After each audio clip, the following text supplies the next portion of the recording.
I wanted to talk a little bit about pain, suffering, and betrayal. I don't like to talk too much about my personal life on this channel because I just find that kind of distasteful and inappropriate. But sometimes I think it's important and I think it can be a good thing to talk about, personal things because I think a lot of people can relate to that, especially now, the current year, 2022. I think a lot of us have been through a lot in the past couple years. There have been a lot of, especially in the terminally online community, a lot of friendships that have been formed. There's also been a lot of relationships that have maybe been destroyed, maybe dissolved. There was a lot of isolation during the lockdowns. And so there's just been a lot going on for everybody, I think. And to me, pain has been a constant in my life, pain, suffering, betrayal, something I've experienced my entire life from the time I was very young. And I think that there is value in suffering. I think that you can learn things from it. I think it can be, in many ways, a good thing because through our suffering, we can become closer to God. We can become humble. It's something that reminds us that everybody else, everyone suffers and feels pain. It doesn't matter what your material circumstances are. So, pain has been a constant, and there are times where the pain can be so great that it can become numbing, like a numbing pain. It's just there, it's a dull pain. And then there are times where, you know, that changes. For myself, because of the childhood trauma that I've experienced, it is not easy for me to connect with others or to feel a bond with other people. It is actually very hard for me. And I think that I have a lot of apprehension about allowing people to get close to me because I always feel like something bad is going to happen, or that, you know, it makes you put you in a vulnerable position and then you can get hurt. And who would want that, right? And I have been betrayed multiple times by people that were close to me. But, anyways, so it's very rare for me that I feel that kind of connection with another person. Um, and I don't know why that is. I think that I have a lot of walls up, and I think I have a lot of like self-loathing, and I'm sure everybody can relate to that. I'm sure everybody has feelings of self-loathing, and feeling like I don't know, that it's hard to relate to other people, or you think that people are by human nature like inherently bad for the most part. And I think that everybody has a time though when they are kind of done living in fear of being rejected, fear of being hurt, and say, okay, I'm going to trust somebody.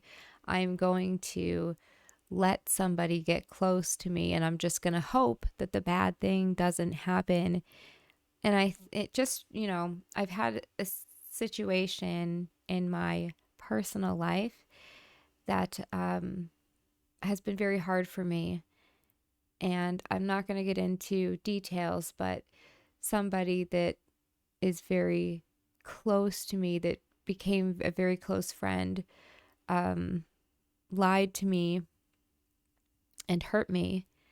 And I don't think that it was intentional. I don't think that they meant to do it, but it happened nonetheless. And there's a lot of, I don't feel anger. I don't feel like I want to have revenge against this person, but it just seemed like, for that person, of all the people to do that to me, that was the person I least expected, because that was the person I trusted the most, and that perhaps I'd opened up to more than anybody else.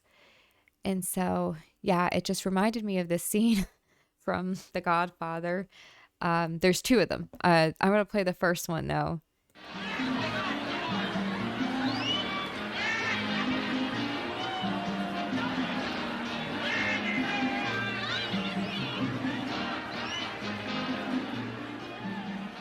There's a plane waiting for us to take us to Miami in an hour. All right. Don't make a big thing about it.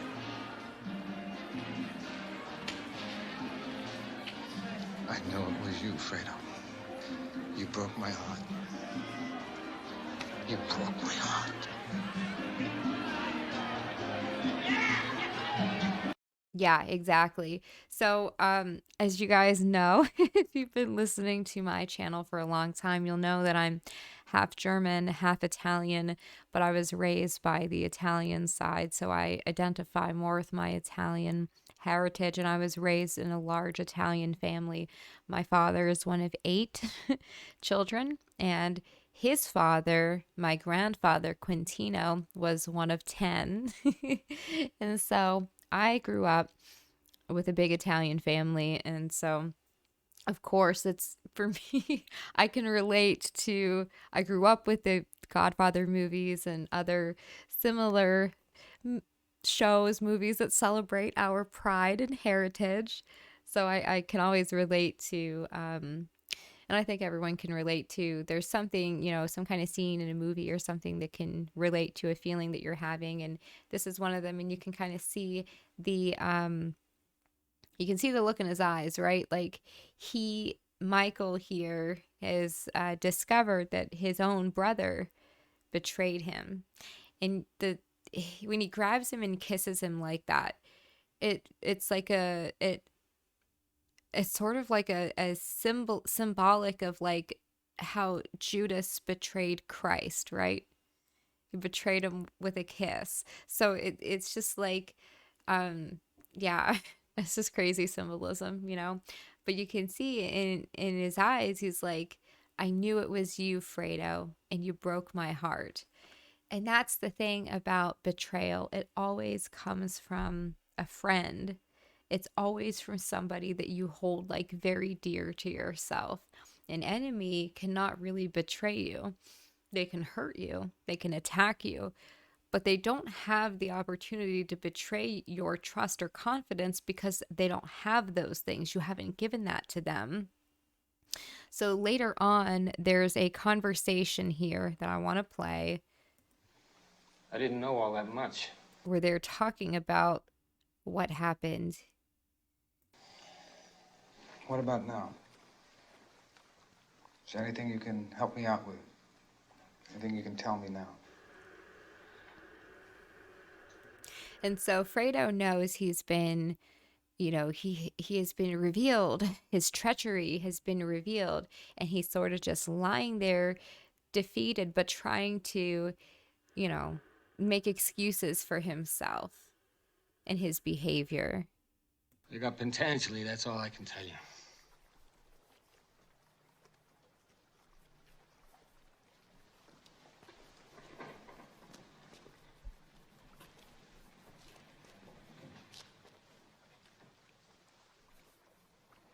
I didn't know it was gonna be a hit, Mike.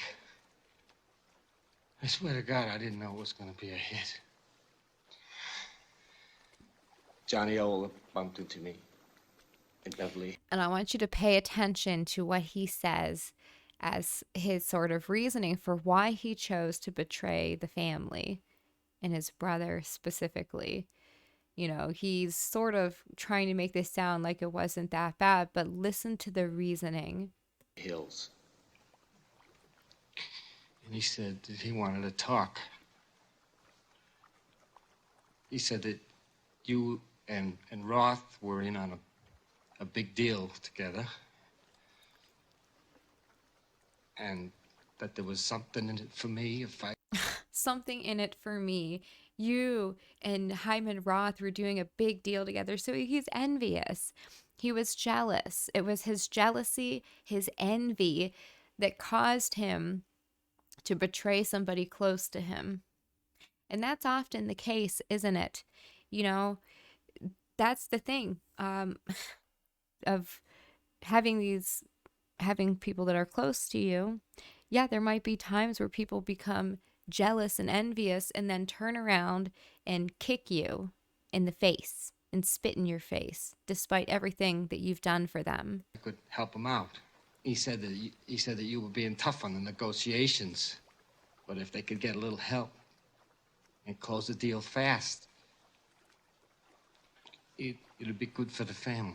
Oh, right, right. You believe that story? You believe that? He said there was something in it for me, on my own. I've always taken care of you, Fredo.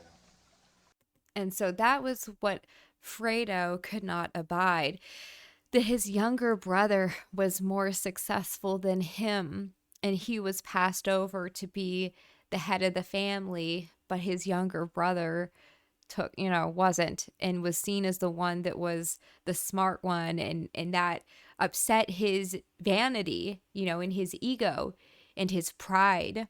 And so these are the reasons uh, why he betrayed his family member, his own brother. And so that's the thing I think that is most upsetting. And when this happens, when you are betrayed by somebody that you care about and by somebody that you love, I think that it's always very devastating, because you think to yourself, like, did I miss signs? You start kind of replaying in your mind things that happened, that maybe there was something more going on there. What was this person thinking? Was that one moment like more meaningful than I assumed?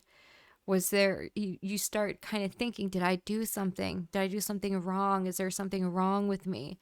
Did I accidentally hurt this person? Did I, offend them? Did I make them feel slighted?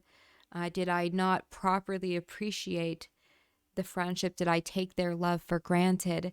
And so there's that sort of like questioning of yourself, questioning of your own reality, that is like really difficult. And it's very painful, because you might never get an answer. You might never know.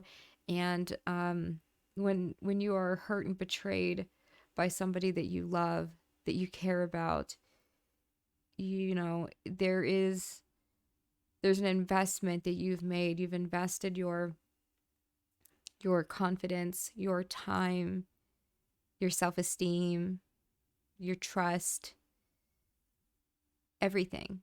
You invest sometimes everything into that person and into building what you think is a close relationship. And then for it to be ruined, or for that person to hurt you and betray you, is very painful, because it feels like all of that investment was for nothing. All of the attention, all of the time, all of the sharing of your feelings, allowing somebody into your life, opening up to somebody, it was all for nothing. And that is, I think, very painful and hard to accept. And, you feel sad and disappointed and angry. It hurts not just your feelings, but it does hurt your self-esteem, and you feel like there's something wrong with you. And, this is something that is obviously mentioned in the Bible, not just the story of Judas and Christ, because I'm not comparing myself to Christ, and I never would. That is ridiculous. But, Psalm 55 says, if an enemy were insulting me, I could endure it. If a foe were raising himself against me, I could hide from him. But it is you, a man like myself, my companion, my close friend. That is what David says in Psalm 55. And it's just so true, right? If it's an enemy that raises themselves up against you, that's not hard to accept. That's not painful. That doesn't make you suffer. It doesn't break your heart. It's to be expected. But when it is your best friend that does it, that is That is painful. That's crushing. And it is very difficult to understand. And then you are in the position of feeling like, so do I ever, allow anyone to get close to me again? If this is what's going to happen, it just kind of reinforces your beliefs that, like, if you let people become close to you, if you are vulnerable with somebody, they're going to use it against you. They're going to mistake your kindness for weakness, and they're just going to hurt you. And that's a very sad and difficult position to be in. And I don't really know what the answer is. I'm still pretty young, despite what some of you may think. I'm going to be 34 soon, but I don't have all of the answers. And I certainly don't want to go backwards ever. We have to keep moving forward. And it makes me think of, it's going to sound silly, but it makes me think of Guts from Berserk. He's very stoic. He accepts the things that he cannot change, and he kind of just focuses on what he can, and he never gives up. He never gives in despite the tremendous pain and suffering and betrayal that he experiences throughout the manga and anime. He just keeps going. He never gives up. He never gives in, and he never changes himself. He never takes the easy path. He just keeps forging ahead each day. He just continues to be himself and live in accordance with his own nature. He doesn't allow his soul to become corrupted by all of the pain and suffering and heartbreak and betrayal and loss and violence that he witnesses, the senseless violence. And that is, I think, one of the other hardest things to accept, is that when something like a betrayal happens or you get your heart broken, like, a lot of times there's no reason for it. It's just senseless. You can't make sense of it. There's nothing to rationalize because it's not rational. So there's like no answer, and you have to be okay with that. You have to accept that, and you have to just keep moving forward.